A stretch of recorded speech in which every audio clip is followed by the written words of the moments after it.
Chapter 11. Will we see you again soon, Peter? Anne-Marie blinked.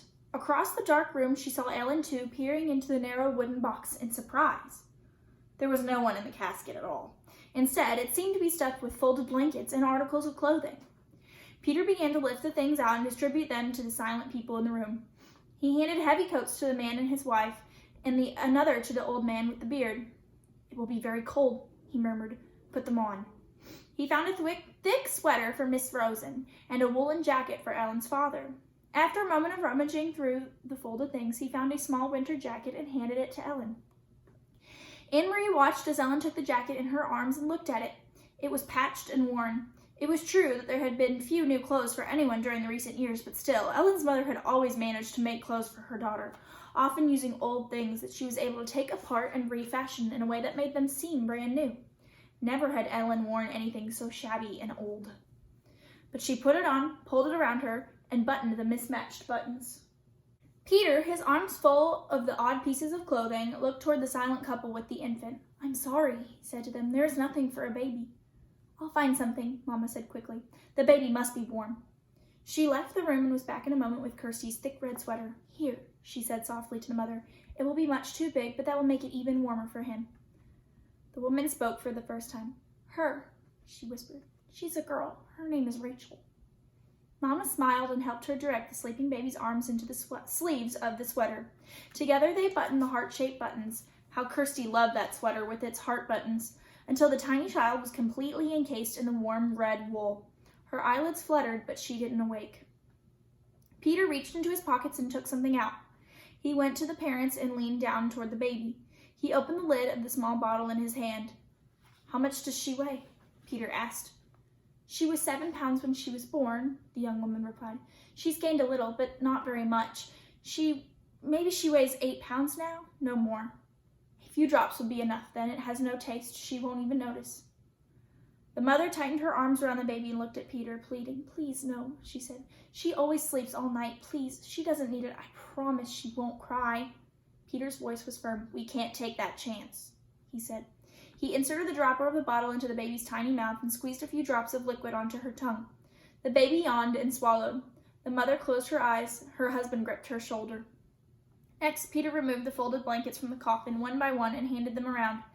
"Carry these with you," he said. "You will need them later for warmth." Anne-Marie's mother moved around the room and gave each person a small package of food, the cheese and bread and apples that Anne-Marie had helped her prepare in the kitchen hours before. Finally, Peter took a paper-wrapped packet from the inside of his own jacket.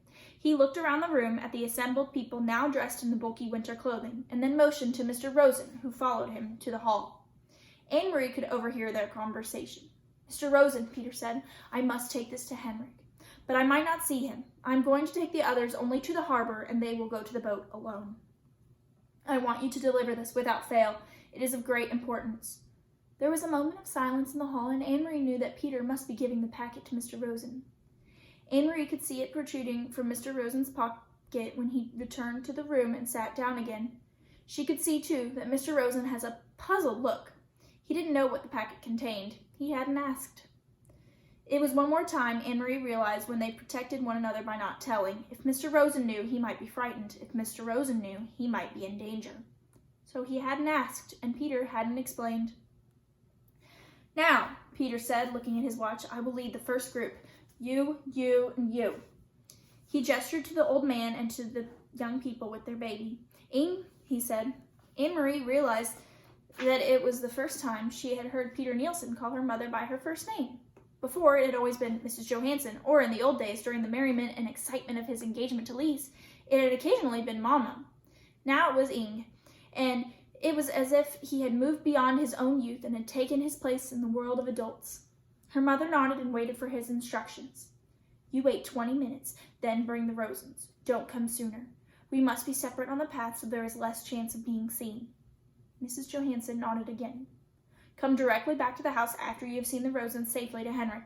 Stay in the shadows and on the back path. You know that, of course.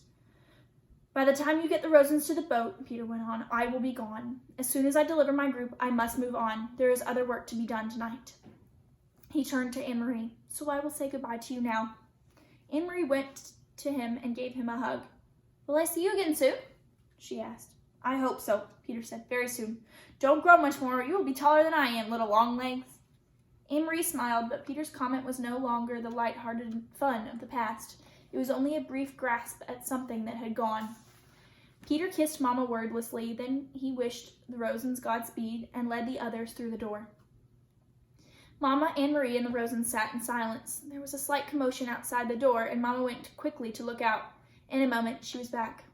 It's all right, she said, in response to their looks. The old man stumbled, but Peter helped him up. He didn't seem to be hurt. Maybe just his pride, she added, smiling a bit. It was an odd word, pride. Anne-Marie looked at the Rosens sitting there, wearing the misshapen, ill-fitting clothing, holding ragged blankets folded in their arms, their faces drawn and tired. She remembered that earlier, happier time, when Mrs. Rosen, her hair neatly combed and covered, lighting the Sabbath candles, saying the ancient prayer, and Mr. Rosen sitting in the big chair in their living room, studying his thick books, correcting papers, adjusting his glasses, looking up now and then to complain good-naturedly about the lack of decent light. She remembered Ellen in the school play, moving confidently across the stage, her gestures sure, her voice clear. All of those things, those sources of pride, the candlesticks, the books, the daydreams of theater, had been left behind in Copenhagen. They had nothing with them now. There was only the clothing of unknown people for warmth, the food from Henrik's farm for survival, and the dark path ahead, through the woods, to freedom. Anne-Marie realized, though she had not really been told, that Uncle Henrik was going to take them, in his boat, across the sea to Sweden. She knew how frightened Mrs. Rosen was of the sea, its width, its depth, its cold. She knew how frightened Ellen was of soldiers, with their guns and their boots, who were certainly looking for them. And she knew how frightened they all must be of the future. But their shoulders were as straight as they had been in the past, in the classroom, on the stage, at the Sabbath table. So there were other sources, too, of pride. They had not left everything behind.